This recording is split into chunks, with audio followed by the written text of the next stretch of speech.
Meryl Williams was born in South Africa in 1996. Her parents soon realised she hadn't developed as expected, but it took 3 months for her to finally be diagnosed with dwarfism. I think because my dad's 6'2", my mum's 5'5", there's no one ever in my family that had ever been little. So I think with them, it was about educating themselves as well. They'd never met someone with dwarfism. My mum contacted some people in South Africa that she knew had someone with dwarfism, or they knew someone, just to find out what can I do to help Meryl, especially the younger years. Meryl moved to the UK with her mum when she was 3. She was always determined to prove she was as capable as everyone else. I think for me, I started to realise I was different at school early on. I remember when I was sitting down with everyone, when I was like 5, I was like, okay, so when I sit down, I'm the same height as everyone. But when I stand up, I'm not the same. I'm always thinking, like, if I can't do something the same way as everyone else, then I'll figure out another way. You know, there's no such thing as no for me. I'll always figure it out. Maybe I might have to like extra 5 minutes on the race, or maybe I might be a little bit slower, but I'll still compete. So when she was approached by a casting agent for the first series of the Traitors, Meryl saw it as a good opportunity to educate people about her condition. That's a bit dodgy, guys. Oh my God, Maddie, sorry. juicy peeps. Sorry, but that is... Honestly. She took part in all the challenges and went on to win the series. For ages, I was like, why am I still here? Like, I thought I would have been out. Thank you. I really, really want to say thank you. I was like, I want to have a level playing field. Like when we do our missions or all those adventures, I want to start at the same time as everyone else, and I want to finish the same time as everyone else, and I want to just do the same and just be playing the same race. So yeah, that was the whole reason why I went on the show, just to educate as well as show people that I'm the same. I'm a little person, and of course we all look the same. Hi, Sandra. It's Meryl. Since then, she's built up a huge following on social media and often posts videos documenting how she navigates being little. Growing on TikTok has been amazing because I think it's just helped people relate to me, and also a lot of people can go their whole life without ever seeing anyone that's got my condition, so at least they can watch someone with my condition, hopefully see past that and just get to know the actual person. Oh, that looks lovely, Meryl. Thank you. I'm a lot more relatable to them than they think I am, and again, like living a normal life, and just to show people like, oh yeah, but she can just get her clothes like that. My grand just have to alter it. I'm going to cut it. Okay. Take some off, and I'm going to stitch that bit back. Okay, perfect. My mum and my granddad are my whole life too. They are my best friends, you know, it's just been the 3 of us. I'm an only child, and my dad and all my family still live in South Africa, so we've got that really close connection. I always say we're like the 3 musketeers. I think we're just so close. I think we're more like sisters because they're always supporting me, always help me. They've been here from the start, regardless of like who comes in and out my life. They're always there. They're always the ones that are always remain there.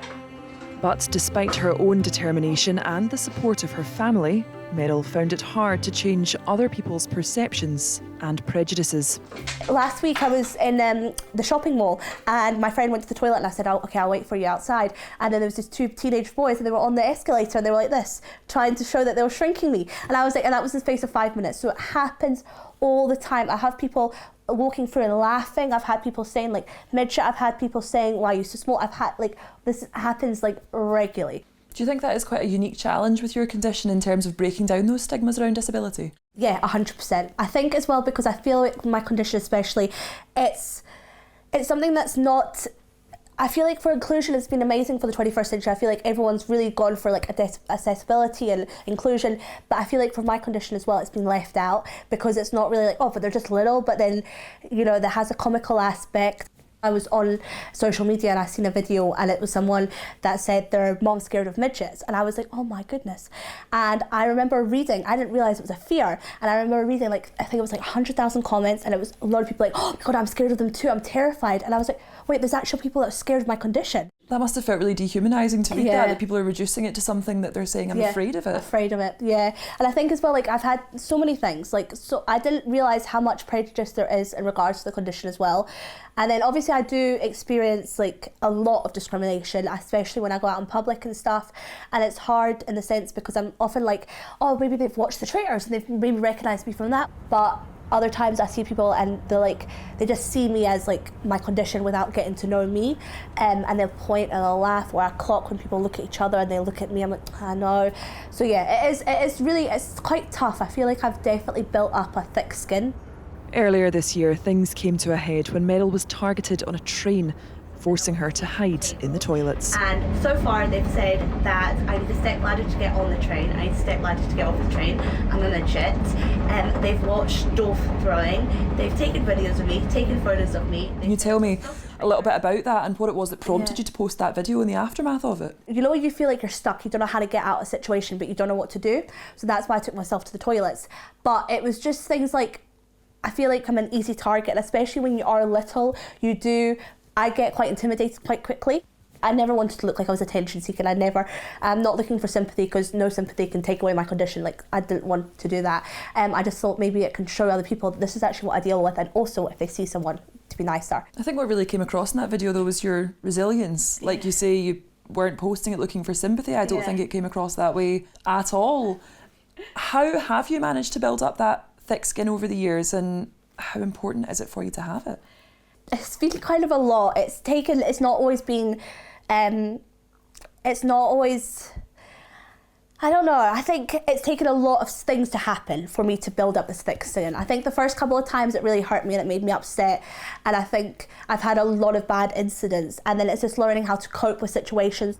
I think when you're having a bad day, it's like the icing on the cake, and then you're like, oh, my goodness, and I think it's just a one after the other. When you had like 10 kids in one day, if you've been out in public, say something to you or say, "Mummy, why is she so little?" and then you hear the parents explaining to them, and you just feel like an alien in a sense, and I do feel like a little bit like a freak. But yeah, I don't know why I get upset. But yeah, I think it's just because it's something I have no control over. So just learning to just deal with things, and yeah, just how to. Sometimes I try and get to the courage, like a lot of people like, "Oh, but you should say to the kids, like, I'm just little, like, I'm the same as you," but I'm like, I've not accepted it enough to be able to start educating people as well. So yeah, sorry. Learning to fit into a world that wasn't built for her has become second nature to Meryl. Your house is not adapted for your condition. Is that something that you've ever considered doing, or why have you made the decision not to have it adapted for you? I think because the world isn't adapted to me. So my biggest thing was, what's the point of adapting one house for me, which although it would make my life so much easier, but then I go outside in the world and it's not going to be adapted. So I need to learn how to adapt myself all the time. So my biggest thing was, even when I was like putting a bathroom mirror up last week, I put the bathroom mirror up where an average height person can see it, and I couldn't see it, because it would make logical sense. Because when everyone else comes to my house, they want to be able to see themselves. Or when I sell my house later on in life, I think I'm always adapting. Like, you know, if you ask me to get something from the high shelf, I'll figure out 5 ways, but I can get it. You didn't see a lot of people with dwarfism in South Africa, did you? We lived in a mining town far away from big cities and that. So. Yeah, so we didn't really... Meryl's resilience has connected with hundreds of thousands of followers on her social media pages and podcast. Right, what would you like to talk about today? I think we should do confidence. Okay. And she's determined to show her differences will always be her strength. It's amazing. I think it's always good having this condition, because it makes me stand out, and I can use it to my advantage in the sense of like advocacy and like showing people we're the same and representing a community that's not often represented.